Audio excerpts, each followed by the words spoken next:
C'est bien, donc on lit dans la deuxième épître de Pierre, au chapitre 3, puis on va lire à partir du verset 17. Peut-être qu'on pourrait lire aussi dans le chapitre 3 jusqu'au verset 7 peut-être. Donc je commence la lecture, puis s'il y en a qui veulent suivre, vous pouvez le faire. 2 Pierre 2, 17. En parlant des faux docteurs, là, Pierre dit ces gens-là sont des fontaines sans eau, des nuées que chasse un tourbillon. L'obscurité des ténèbres leur est réservée. Avec des discours enflés de vanité, ils amossent par les convoitises de la chair, par les dissolutions, ceux qui viennent à peine d'échapper aux hommes qui vivent dans l'égarement. Ils leur promettent la liberté quand ils sont eux-mêmes esclaves de la corruption, car chacun est esclave de ce qui a triomphé de lui. En effet, si après s'être retirés des souillures du monde par la connaissance du Seigneur et Sauveur Jésus-Christ, ils s'y engagent de nouveau et sont vaincus, leur dernière condition est pire que la première.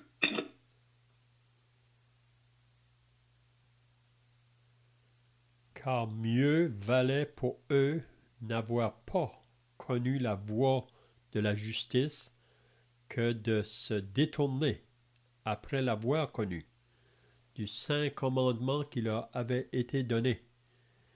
Il leur est arrivé ce que dit un proverbe vrai. Le chien est retourné à ce qu'il avait vomi, et la truie lavée s'est vautrée dans le bourbier. Voici déjà, bien-aimés, la seconde lettre que je vous écris.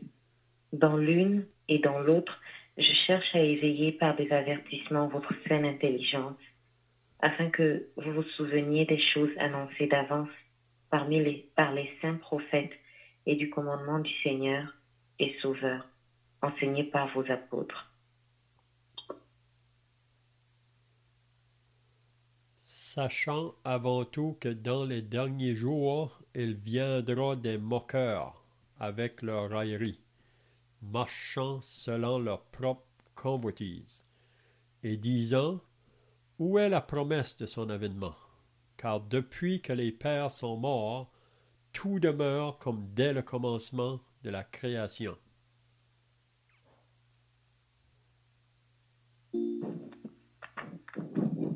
Ils veulent ignorer en effet que des cieux existèrent autrefois par la parole de Dieu, de même qu'une terre tirée de l'eau est formée au moyen de l'eau, et que par ces choses, le monde d'alors périt, submergé par l'eau.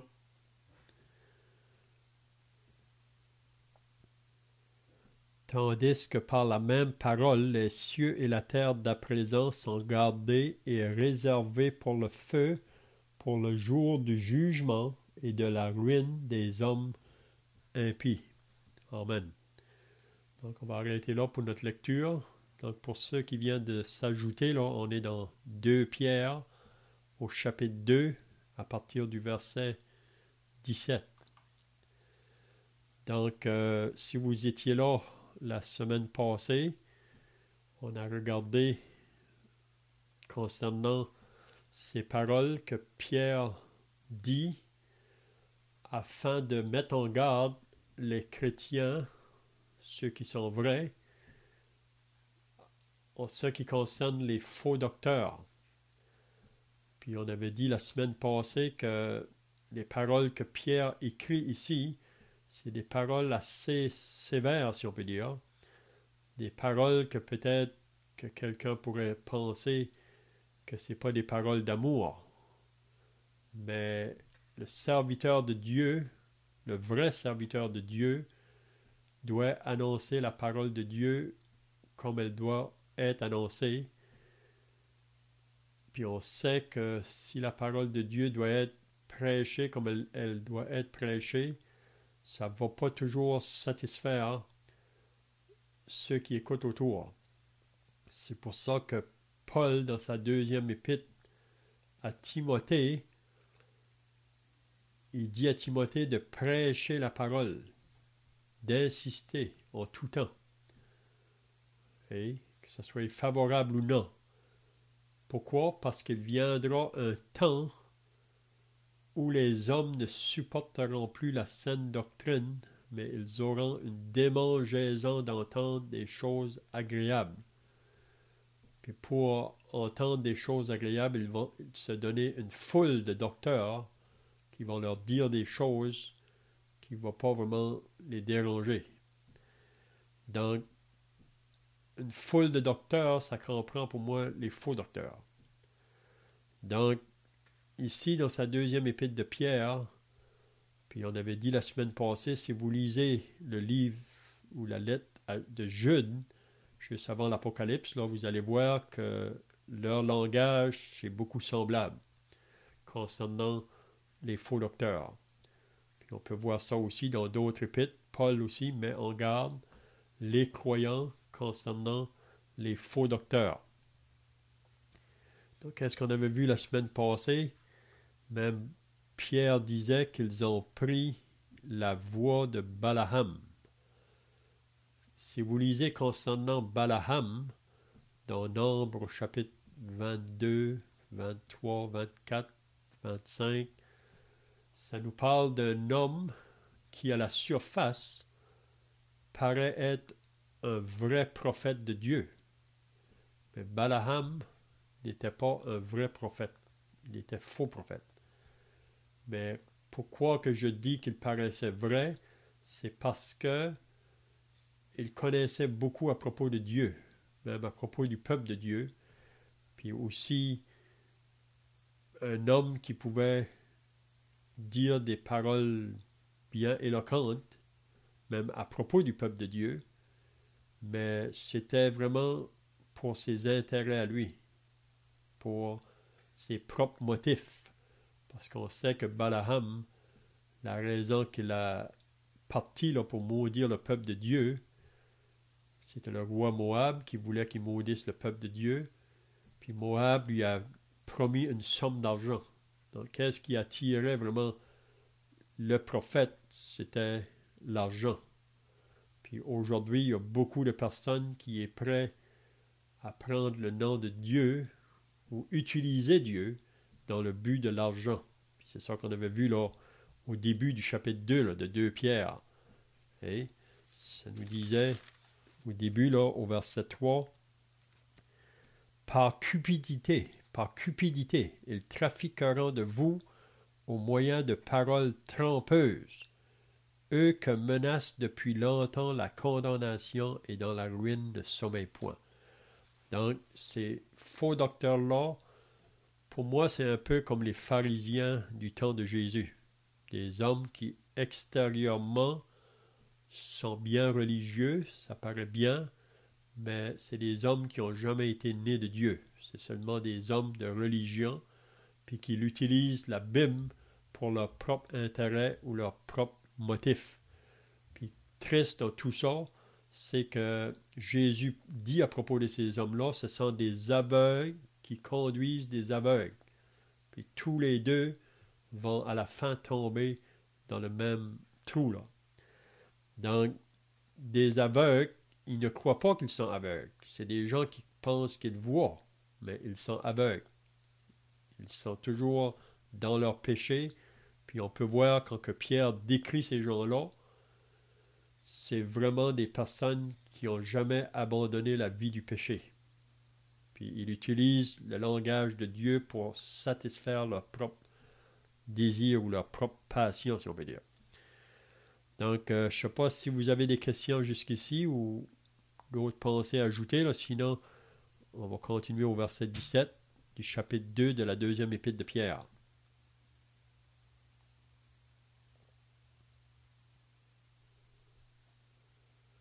Donc, le verset 17, en parlant des faux docteurs, il dit « Ces gens-là sont des fontaines sans eau. » Donc, à la première vue, ça paraît quelque chose qui va nous apporter quelque chose de bien. Et parce que si vous êtes fatigué à un moment donné, puis vous voyez une fontaine, donc vous voulez vous rafraîchir, vous allez vous approcher de cette fontaine-là, mais elle est vide. Il n'y a pas d'eau dedans. Donc, il compare ces gens-là ici à des fontaines sans eau. Ils ne peuvent pas vous désaltérer. À la surface, ça paraît, mais ils ne peuvent pas. Pourquoi? Parce qu'ils ne sont pas nés de Dieu. Ils n'appartiennent pas à Dieu eux-mêmes. Donc, ces gens-là sont des fontaines sans eau, des nuées que chasse un tourbillon. L'obscurité des ténèbres leur est réservée. Donc, il dit que ce sont comme des nuées. Et si vous regardez des nuées dans le ciel qui voyagent, on croit qu'il va y avoir la pluie, là. Mais il dit ici que ce sont des nuées. C'est comme des nuées que chasse un tourbillon. C'est juste des nuées qui passent, mais il n'y a pas vraiment d'eau dans ces nuées qui va tomber sur la terre pour amener la bénédiction. Donc ces gens-là, il dit c'est comme ça. Puis il dit que l'obscurité des ténèbres leur est réservée. Donc c'est les ténèbres vraiment qui attendent ces personnes-là, qui continuent toujours dans leur voie de péché et d'iniquité, puis qui entraînent d'autres dans leur chemin. Donc je ne sais pas si quelqu'un a des pensées ici, là, sur le verset 17. Pas être gêné si vous avez des pensées ou des questions.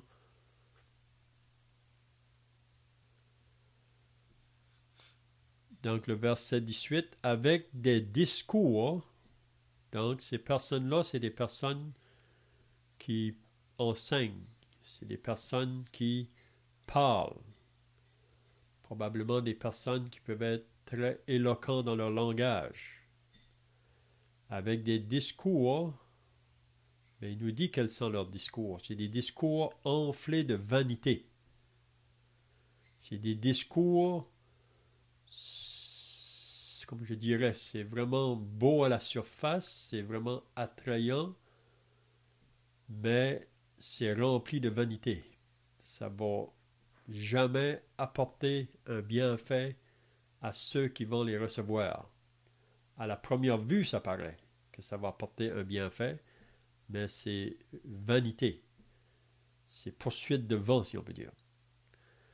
Puis il nous dit, il amosse par les convoitises de la chair. Puis on pourrait dire que leur discours, là, c'est plutôt pour satisfaire ou réveiller les passions de la chair. C'est ça qui est leur discours.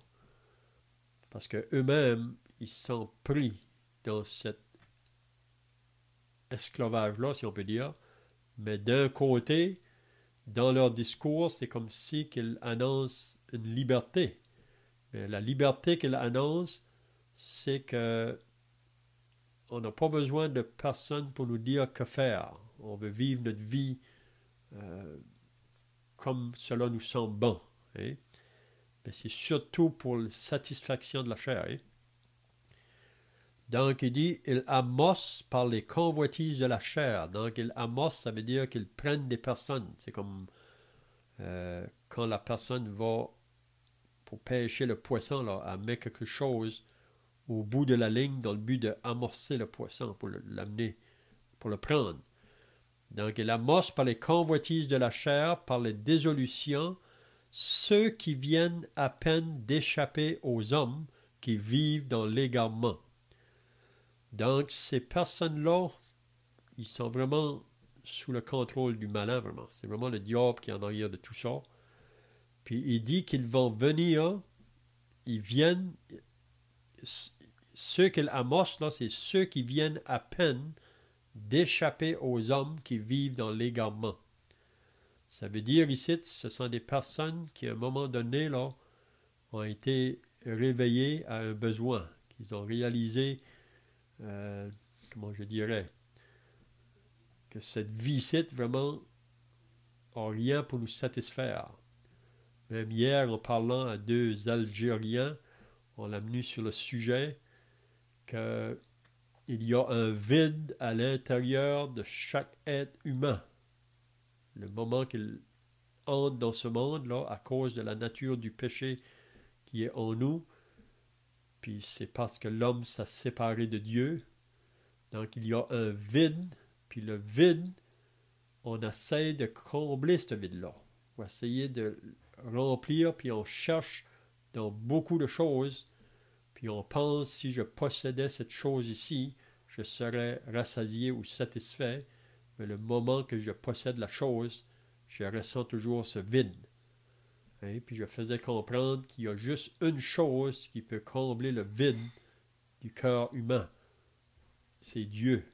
C'est Dieu vraiment qui peut remplir ce vide-là. Mais aujourd'hui, le diable veut nous faire croire, ou le monde qui nous entoure, ou même ces faux docteurs-là, qu'on peut satisfaire ce vide-là par les passions de la chair ou ce que le monde pourrait nous offrir.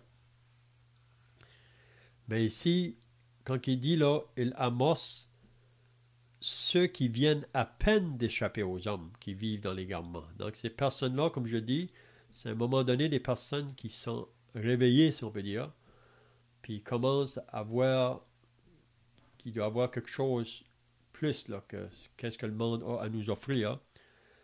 Puis le moment qu'une âme commence à être troublée à propos de ses péchés ou qui commence à avoir un désir pour chercher Dieu, c'est à ce moment-là que ces personnes-là, puis on sait que c'est le diable qui en a hier, puis peut-être que vous pouvez vous rappeler vous-même quand vous avez commencé à vouloir chercher Dieu, c'est pas longtemps qu'il y a des...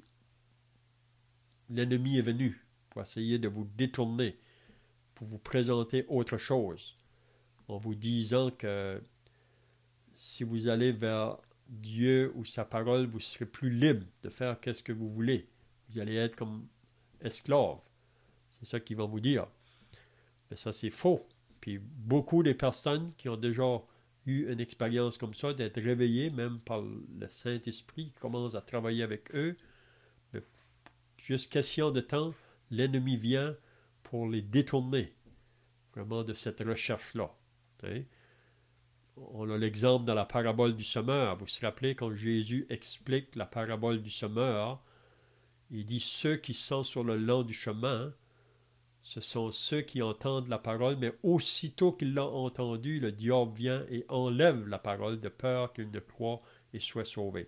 Donc le moment qu'une âme commence à avoir un désir de chercher Dieu, c'est une chose que le diable ne veut pas. Donc il va faire tout son possible pour le détourner. Donc ici, ces faux docteurs-là, il dit,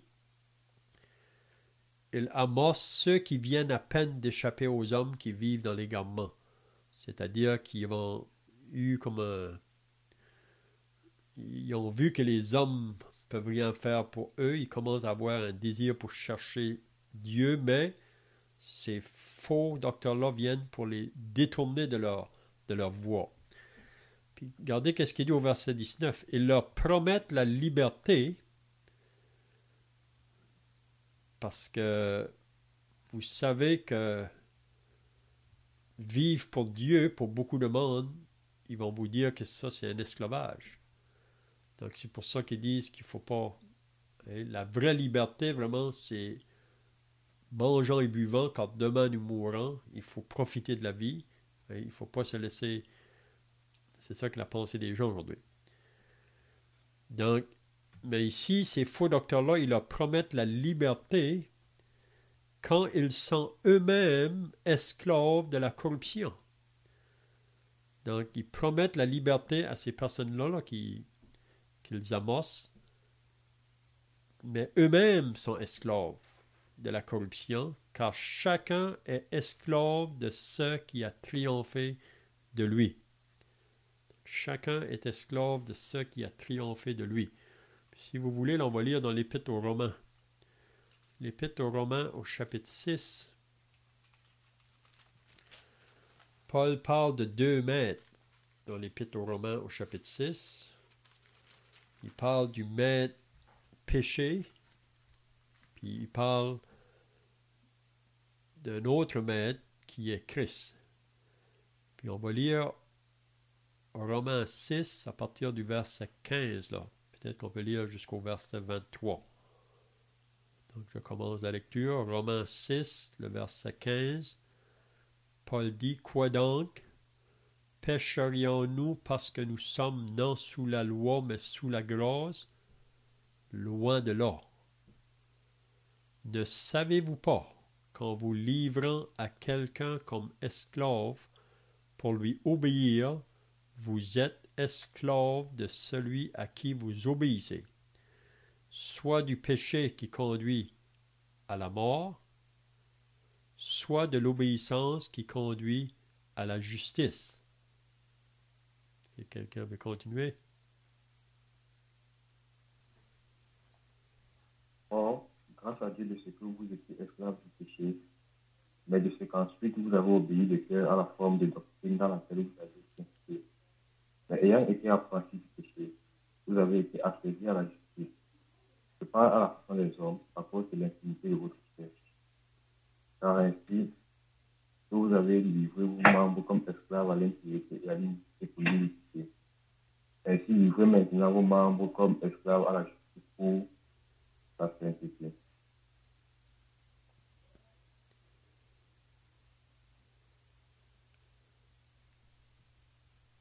Car lorsque vous étiez esclaves du péché, vous étiez libres à l'égard de la justice.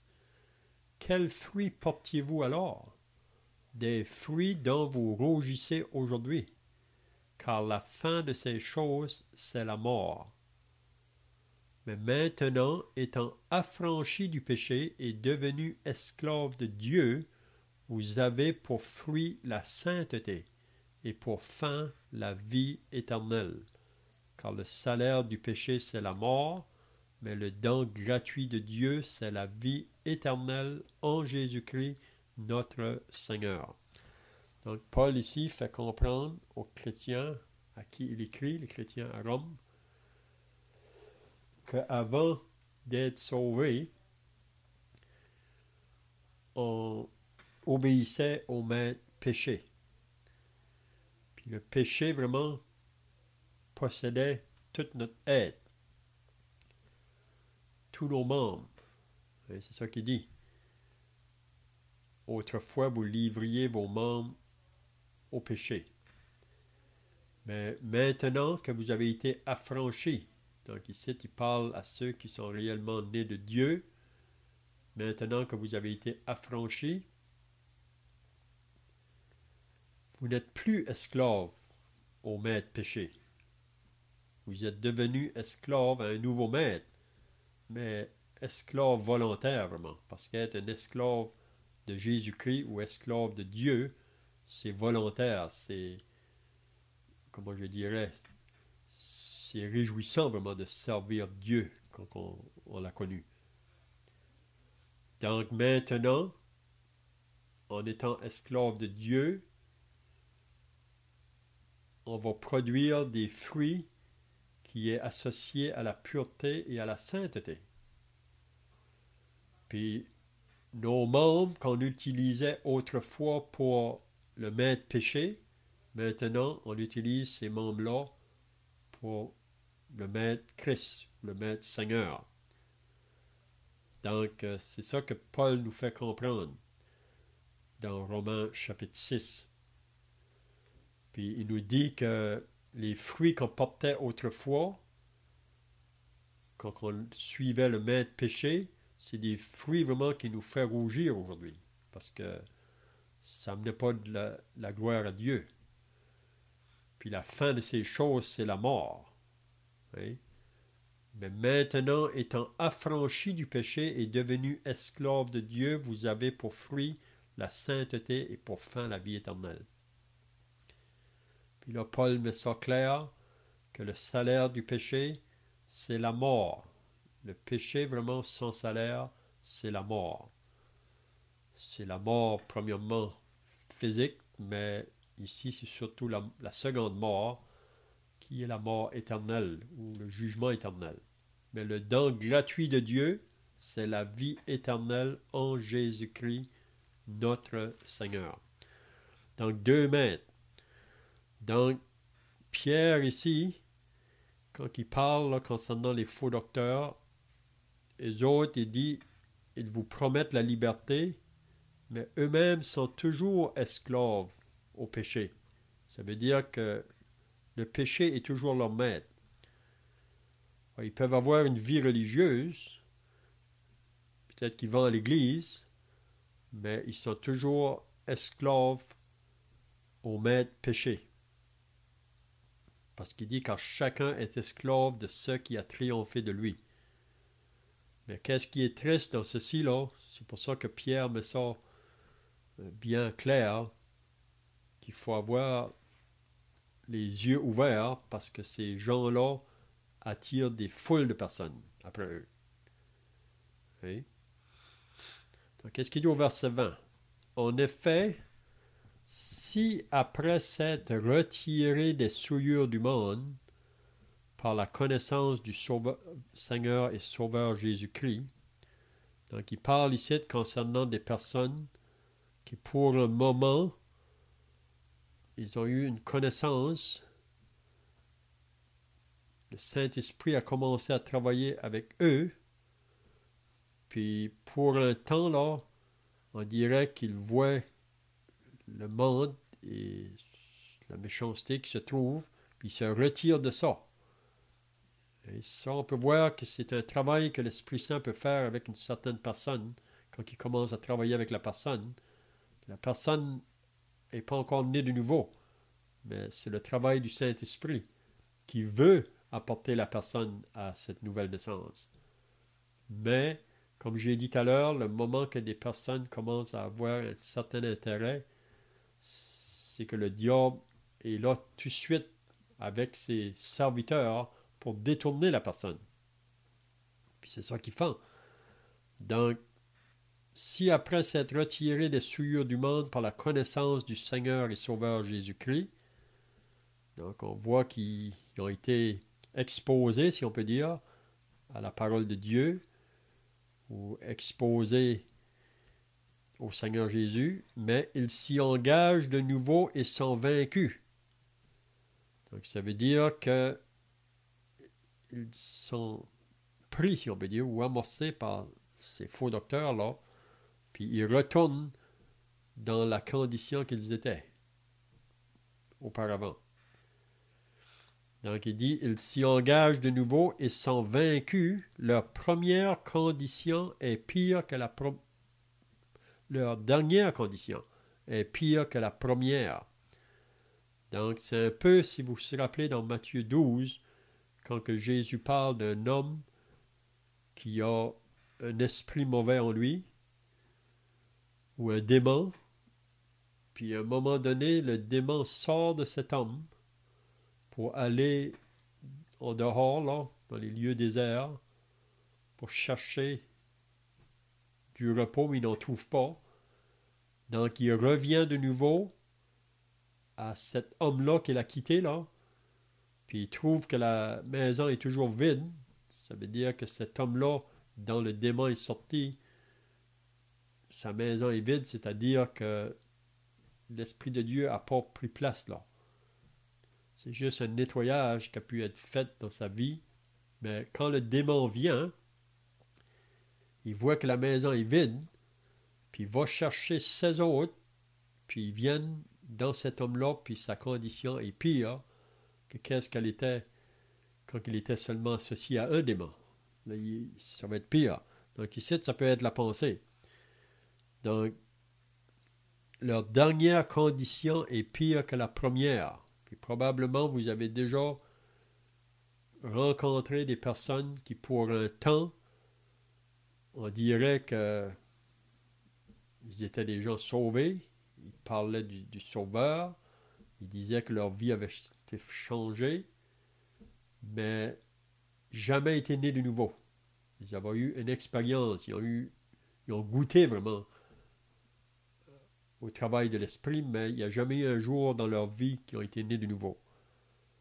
Donc, c'est ces gens ici, vraiment, qui sont amorcés par ces personnes-là, puis quand ils retournent dans la vie du passé qu'ils étaient avant, ils sont 7 fois pires. Puis c'est pour ça que Pierre dit, car mieux valait pour eux n'avoir pas connu la voie de la justice. Et ça aurait été mieux pour eux de ne pas avoir connu la voie. Ils ont connu. Mais ils se sont détournés ou qu'ils se sont été influencés ou amorcés par ces faux docteurs-là qui les a entraînés de nouveau dans leur vie du passé, la vie associée vraiment à toutes sortes de péchés. Donc, quand mieux valait pour eux n'avoir pas connu la voie de la justice que de se détourner après l'avoir connue. Puis qu'est-ce qu'il dit après? Du saint commandement qui leur avait été donné. Donc, c'est des personnes, on voit ça souvent dans la parole de Dieu, même pendant le ministère du Seigneur Jésus. Si vous lisez dans Jean au chapitre 6, il y a des personnes qui se disaient des disciples du Seigneur Jésus, qui l'ont suivi pour un temps, mais après, ils l'ont quitté, parce qu'ils ne pouvaient plus vraiment accepter ses paroles et disant que c'était des paroles qui étaient trop dures. Mais Jésus savait qui étaient réellement ceux qui appartenaient. Donc, ici, il nous dit, il leur est arrivé ce que dit un proverbe vrai. Le chien est retourné à ceux qu'il avait vomi. Je ne sais pas si vous avez déjà vu un chien qui a vomi sa nourriture. Il s'en va, puis il revient après un temps pour la manger de nouveau. Donc, qu'est-ce que Pierre veut nous dire? C'est comme des personnes qui, à un moment donné, ont vu la vérité, si on peut dire. Ils ont connu une certaine vérité à propos de Dieu. Puis pour un temps, on dirait qu'ils se détournent de la voie du mal. C'est comme qu'ils le vomit. Puis même qu'ils peuvent marcher parmi le peuple de Dieu. On voit ça même dans 1 Jean chapitre 2, concernant les antichrists, là, qu'ils étaient une fois au milieu d'eux, mais ils sont sortis. Puis il va de nouveau manger ce qu'il a rejeté. Donc c'est ça qu'il dit. Puis ensuite il dit, et la truie lavée s'est vaudrée dans le bourbier. Donc la truie ou le cochon, vous savez, un cochon lavé, il peut être propre, mais il y a toujours la nature du cochon. C'est juste une question de le laisser aller un peu, puis il retourne de nouveau dans sa boue. Hein? Pour arrêter un cochon d'aller dans la boue, il faudrait que sa nature soit changée. Donc ici, c'est la même chose. Pour arrêter le pécheur de pratiquer le péché, parce qu'il faut mettre ça bien clair, c'est pas qu'un chrétien, c'est ça que je voulais dire plutôt, là, pour arrêter le pécheur d'arrêter de pécher, il a besoin d'une nature, une nouvelle nature. C'est pour ça que Jésus dit qu'il faut être né de nouveau. Parce qu'à moins d'être né de nouveau, le pécheur va toujours retourner. Et comme le cochon. Il est lavé, mais le moment qu'il voit la boue, il va aller de nouveau dedans. Et donc, quelqu'un qui est réellement né de Dieu, c'est pas qu'il ne peut pas pécher, mais il ne va pas pratiquer le péché. C'est ça que Jean nous dit au chapitre 3 de son épître, là. Comment qu'on peut reconnaître les enfants de Dieu et les enfants du diable. Donc le chien et la truie lavée s'est vaudrée dans le bourbier. Donc pour dire que quelqu'un qui n'est pas né de nouveau, né de Dieu, il est toujours associé,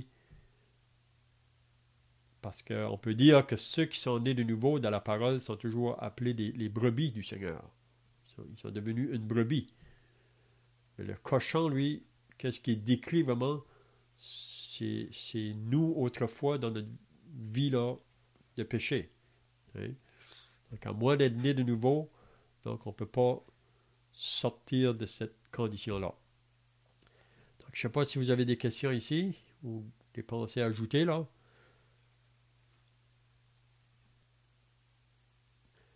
Donc, c'est comme j'ai dit, donc ce sont des paroles qui sont très solennelles pour moi, très sérieuses, que Pierre écrit ici aux croyants.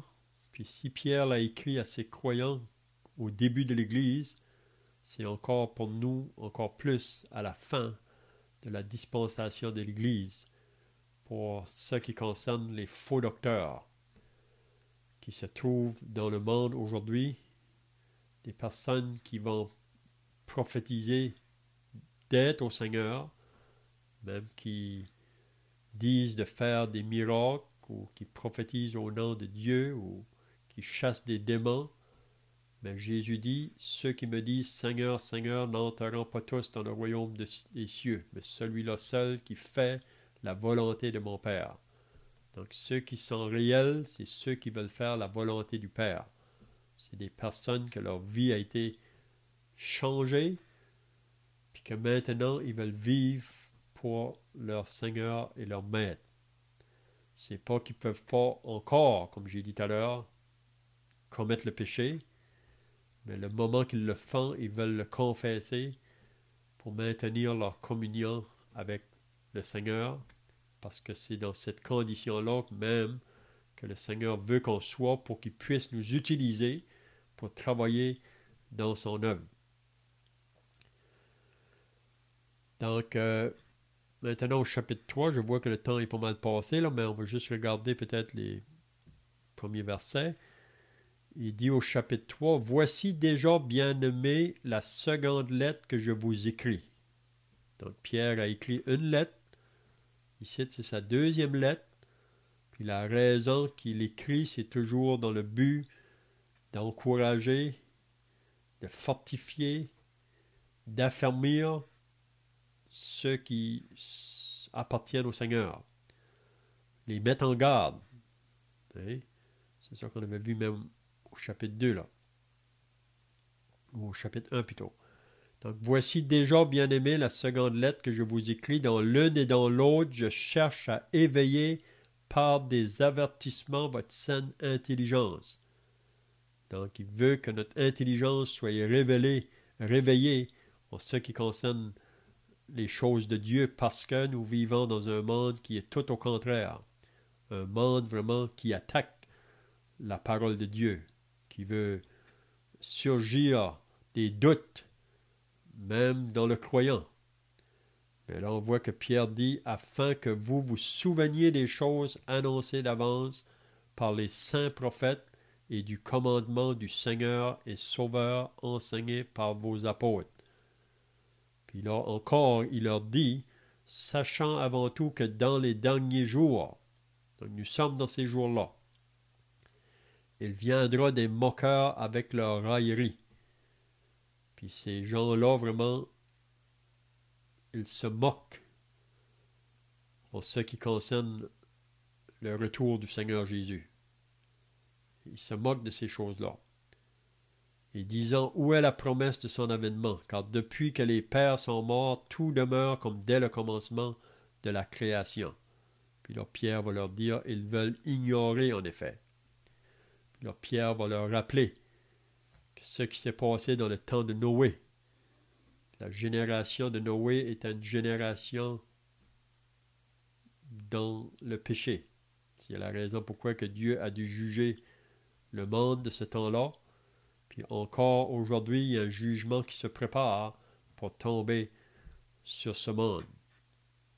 Puis il ne faut pas avoir de doute. Puis la seule manière que le pécheur peut échapper au jugement, c'est de venir à Christ. Parce que Christ est le seul moyen de salut pour échapper au jugement de Dieu. C'est bien, je vois que le temps est passé, donc on pourra reprendre la semaine prochaine, si Dieu le veut.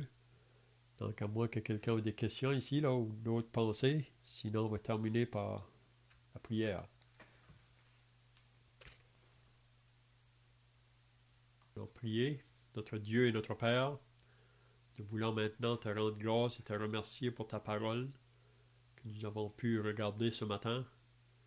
Ta parole qui est là pour nous éclairer en ce qui concerne tes pensées et ta volonté pour nous ici-bas.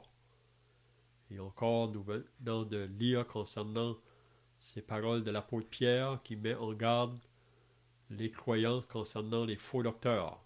Et nous réalisons, Seigneur, que nous vivons dans le temps de la fin et que les faux docteurs se multiplient. Donc, aide-nous à pouvoir discerner ces personnes.